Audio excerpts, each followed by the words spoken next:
po sa Palawan, ang kagandahan po dito, kumbaga buo pa po yung mga bundok. May mga, although may mga nasisira na, pero halos sa mga wala pa po sa 1/4 yung nasisira. Pero wag naman sana na dumating yung panahon na sisirain nila lahat. Yung kagandahan nga lang po dito, buo pa yung bundok. Ang problema nga lang natin dito sa Palawan, yung mga investor, developer. Kasi dito sa Palawan, ang pinopromote nga namin yung pagtatanim, yung iba naman sumisira para sa pansariling kwan lang talaga.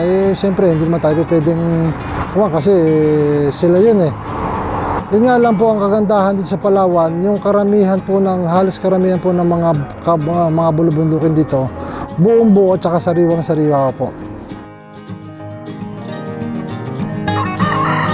Panoorin ang full video sa ating YouTube channel, Agree sa Agri. Don't forget to follow, like, share, and subscribe.